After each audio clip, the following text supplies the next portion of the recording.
Okay, YouTube, today I'm doing a review on the Onda V18 Pro. It's a 10.1 inch tablet. As you can see, it's got the quad core A53, 3 gigs of RAM, 32 gigs of storage. They also have one that comes with 64 gigs, and Android 7.1 is in here. When you open the box, you have these two pamphlets, one in Chinese, one in English. I think they're pretty much just generic because, as you see, they show this is how you install the micro SD card, but that's not how it works on this tablet. Another thing I noticed, it says here 128 gigs is the max capacity for the micro SD, but in the Chinese version they talk about 256, so not sure which one it is. I did install a 32 gigabyte one, and it went, the tablet recognized it without any problems whatsoever. So when you open it, you have those, you have the tablet, and then you have the charger. And the thing about this I thought was odd is it's a DC charger. But I did find out that you can use a micro USB cord and charge it that way. So charging is not fast. It, one second, let me pull up my specs here.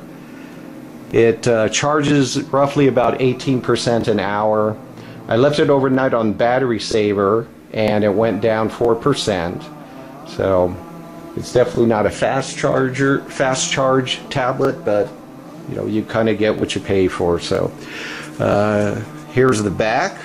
I haven't done anything to it. I still left this plastic information sheet on there. So over here it's got a headphone jack, and this is where you put in the micro SD card, not up here as it shows on the instructions. I thought this was kind of strange too. It shows a little microphone here, but there isn't one.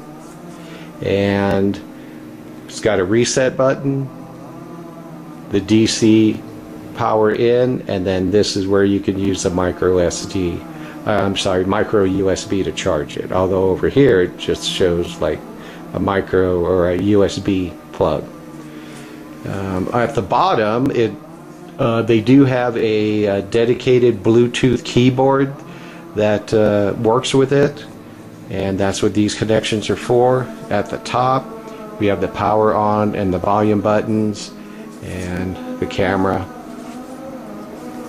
and that's about, oh, we have a single speaker which doesn't get very loud, as you'll see later. So fire it up,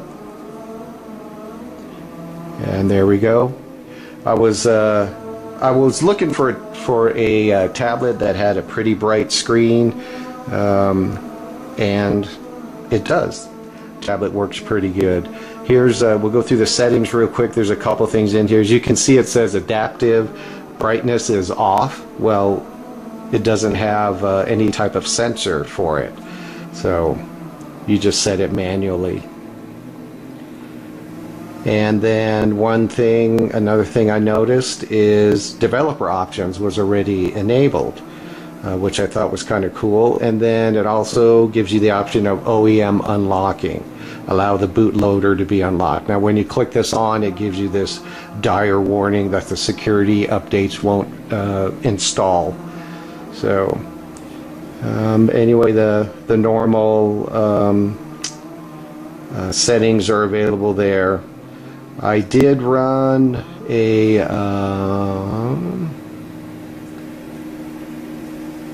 check to make sure that the specs were correct, because I had bought another tablet off of an online auction site, and it was supposed to have a Retina display, and it had nothing even close to a Retina display. So here you go. It's got the quad-core Cortex, the Mali T760, and then here we go with the 1600 by 2560. Right, just kind of like it says, total RAM just about 3 gigs. So it is what it says it is. As you can see, I've got some different screens open. It seems to work pretty well. It creaks though, you know, when you hold it a certain way, but I guess you kind of get what you pay for. It's not a $500, $400 tablet. So then just to show you how some of these things, how it seems to work, load pretty quickly, flips, you know, it does what it's supposed to, it looks like.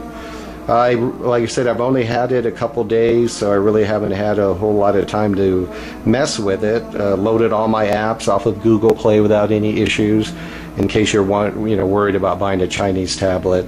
I bought it directly from a vendor in China, went through PayPal, didn't have any issues whatsoever. Paid an extra, I think $16, and I got it within a week. I was pretty surprised. I am going to get a Bluetooth keyboard folio for it, hook it up and see how it works with that, and then I'm also getting a stylus and see how it works with that. So I don't think it's Gorilla Glass, so I'm also getting a glass screen protector for it. So far so good. I was able to connect to my Wi-Fi pretty easily. I also it also connected to my printers on my Wi-Fi network pretty easily. Bluetooth, it took about 3 tries to get to connect to my headphones, which was, I think, a little bit strange, but otherwise I think everything, you know, it does what I need it to do. It's certainly not a speed demon, but you know, I'm just basically using it to read, surf the internet, that sort of thing. It's not really going to do any intensive word processing or anything like that. Let's see if I can pull up. So I have the volume maxed, and this is as loud as it gets.